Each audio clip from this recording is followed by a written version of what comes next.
Освен продажбата на клиенти, друг клучен елемент во бизнис со Forever е да ја споделувате можноста со другите. Вашиот бизнис ќе расте пропорционално со брзината со која ги поканувате другите да се приклучат кон вашиот бизнис. Циклусот за градење на бизнис е лесен и јасен. Ви овозможува да го копирате и да ги учите другите да го прават истото. Првиот чекор е да одредите со кого ќе ја споделите можноста.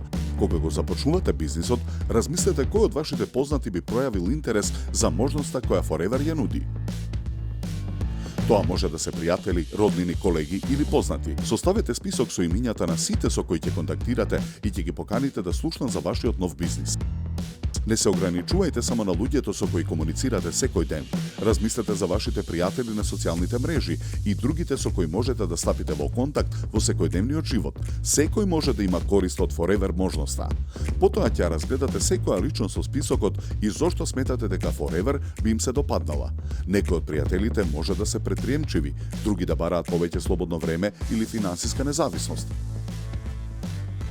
Идентификувањето на различните потреби на луѓето ќе ви помогне да персонализирате пораката според тоа што нив ќе им се допадне. Пред да контактирате со потенцијален клиент, проверете дали сте подготвени. Размислете какви прашања може да ви постави и подгответе внимателни одговори. Бидете кратки и сигурни.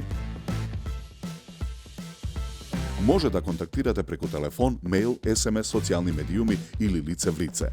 Откако ќе остварите контакт, поканете го човекот да се запознае со бизнисот. Тоа би можело да биде покана за презентација за бизнис или производи, да споделите видеолинк, видеоповик или да му испратите литература да ја разгледа. Откако ќе дознаете дека пројавува интерес, поканете го на комплетна бизнис презентација дома, онлайн или на средба на вашата група.